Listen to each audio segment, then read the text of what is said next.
So we'll start with Benedict of Peterborough's 12th century account of the miracles of Thomas Becket. There are a series of healings in which the dead saint appears to the sick in a dream. The chronicler's account of one man's dream gives us a sense of how these dream miracles were imagined. Philip, a clerk of Alnwick, suffered from two infirmities, a dangerous debility of the feet and a dreadful inflammation of the genitals. Deprived of his health and losing hope for his life, the pain of both conditions confined him to his bed. Despaired of by the doctors, he fell into a sudden sleep. He thought he was lying in a church near the shrines of two saints. The blessed and glorious martyr Thomas rose from one of the shrines and spoke to him, saying, "Philip, you saw me and you loved me very much when I lived in the world, and so you will have life now and in the future." With his hand he stroked the recumbent man from his head to his groin. He grasped the greatly inflamed and swollen testicles with two of his fingers and let go after piercing them with his nails. He said to someone standing by, "Put shoes on his feet." When this was done, the cleric woke from sleep, and at the same moment the pain left his feet and the terrible swelling left his genitals.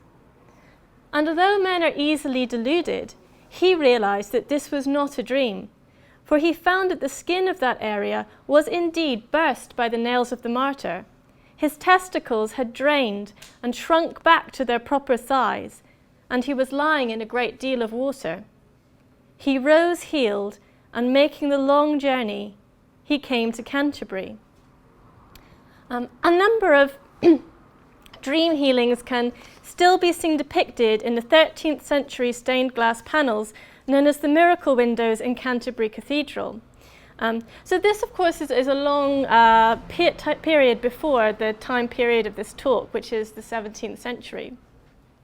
But I think it's an important reminder that the worldview that the early modern English inherited from their Catholic ancestors and which they sometimes shared and they sometimes reacted against, was one in which the experiences of dream states could have a tangible effect on the physical realities of waking life.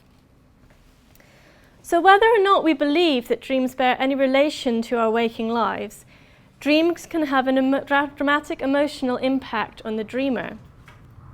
They can be terrifying, poignant, or uncanny.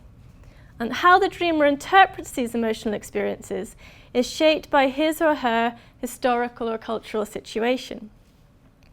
In the early modern period, the boundaries between natural and supernatural influences on dreams were a matter for discussion. As dreams were based in the fantasy, they were inherently unreliable. Dreams could be attributed to natural phenomena working upon the fantasy, either internally from the body or externally from atmospheric influxes from stars and planets. They also continued to be attributed to spirits of ghosts, demons, or witches. So our first example of the permeability of the division between the imagination and the spirit world is taken from the Spanish Manteful of Miracles. This is a 16th century text, but it was first published in English in 1600. The writer wanted to warn his reader to be on guard against the temptations of the devil, which were arguably most dangerous during sleep when the dreamer was vulnerable to suggestion. He tells a chilling tale of a gentleman given to sleepwalking. One night, the gentleman was feeling very hot and wanted to bathe. So he got up, still asleep, and headed for a nearby river. On the way, he met another man heading in the same direction, who encouraged him to plunge into the swiftest and deepest part of the river. When he came in contact with the cold water, he woke up, and realizing the danger he was in, as he was caught in the current, he called out to his companion for help, but there was no sign of him. Luckily, he managed to pull himself to safety, where he found only his own clothes on the riverbank. He and his servants came to the conclusion that the stranger had been a demon that he had met in his dream, and the demon had been sent to persuade him to self-destruction. So in this example, the relationship between the spirit and the dream world is presented in quite a traditional fashion. So as in the Canterbury window, the spirit appears in a dream, but its effects in the physical world are very real. In our second example, the writer looks for natural explanations for apparently supernatural interference in dreams. This is Francis Bacon's A Natural History, published in 1627. In this, he recounts a personal experience of a dream that he had when he was living in Paris. In his dream, he saw his father's house plastered over with black mortar. And 3 days after this dream, his father died. So as Bacon was in Paris and his father was in London, he didn't know that his father was close to death at the time.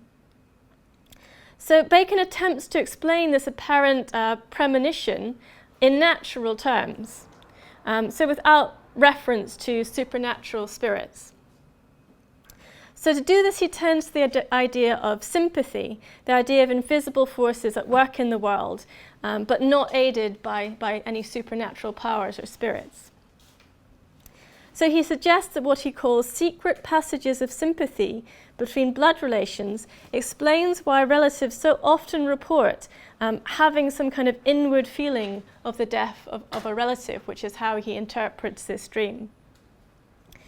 So he gives other examples of this kind of sympathy, such as husbands often said to experience symptoms of pregnancy when their wives are expecting. So he uses this as evidence that between people who are close blood relations, either through family or through sexual relations, that they can actually share similar feelings and experiences they're going through in life. And this explains this kind of premonition dream that other people might put down to spiritual interference in your dreams. So the concept of sympathy or action at a distance could also explain how the stars and planets could influence dreams. It was generally accepted that astral influences could affect the humours of the body, as the moon affects the tides. So this invisible connection between the cosmos and the micros had implications for dream experiences, as well as general health. So in a French guide to farming, which was translated into English in 1600, included a guide to dream interpretation according to the phases of the moon, and included this alongside advice such as the best time to sow crops, but again related to the phases of the moon. So the guide gave advice on the trustworthiness of dreams for all 30 days of the moon. So dreams on the first day of the moon were joyful. Dreams on the second or third day were unreliable. It also said that dreams on the fourth day were likely to come true, but only if it was a good dream. If it was a bad dream, you could just ignore it.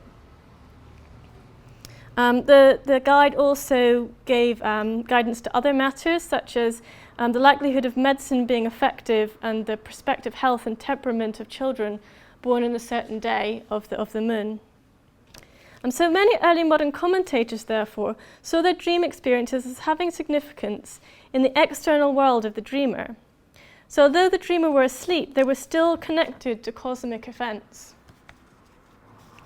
How far these cosmic connections could provide a guide to life decisions or the future was a matter of contention. Protestant writers were suspicious of astrology, as they were of anything that encouraged people to put their trust in occult knowledge rather than divine providence. So this is something John Gall comments on, this kind of astrological dream divination, in his treatise against magical practices. He's writing against anything he regards as superstitious, and of course what you define as magical is part of what's being debated. So the argument for the efficacy of this kind of dream observation was that, as you have seen, celestial movements affected organic matter in some way. So as the imaginative faculty was somatic, then it was possible for the influxes from stars and planets to impress images upon the fantasy that the mind would be most open to during sleep when undisturbed by other matters. It was by this means that hidden things could be made known to sleepers through visions seen in dreams. Gall did not actually deny this possibility when he was writing about magic, But his objection was that the astrologers could not agree amongst themselves on how these influences operated to inform dreams. So some believed that the light of the moon illuminated the fantasy, others that influxes from superior planets were the means by which images were communicated to the mind. And some believed that the soul, the fantasy, and heavenly influences combined together to produce the dreams. Or others that the sole cause was a sort of constellation of the planets. So although there's this general agreement that somehow cosmic events were having an impact upon what was happening in the mind and the imagination, people couldn't quite agree on what was happening or what it could possibly mean. Also, Gall writes that to complicate matters further, the devil's influence could cause such dreams to be deceptive or the prognostics misleading. So with so many different possible causes, the astrological rules for the observation of dreams were unsafe. So it's on this basis that Gall advised that dreams were generally only reliable as indicators of the health and sickness of the body or mind, so interpreted by general Galenic principles, and not a very good guide to the future or to life decisions. So it suggests that only on very rare occasions or very special circumstances could dreams be interpreted as warnings or encouragements relating to specific events.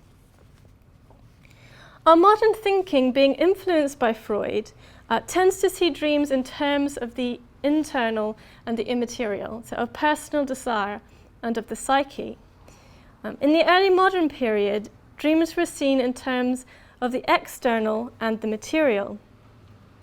Although invisible, spiritual beings and impersonal emissions from the cosmos were thought to have material effects. A dark spirit could persuade a man to sleepwalk almost to his death. The experiences of a blood relation nearing death could reverberate across long distance, entering the sleeper's dreams. The joy experienced in a dream could be attributed to the phases of the moon. The somatic effects of the constellations of the planets could produce images in the sleeping mind. So the inner lives of dreamers were not closed off and restricted to the individual life experience of the sleeper. Rather, they were connected by powerful occult forces to the spirits, bodies, and human relations of the external waking world.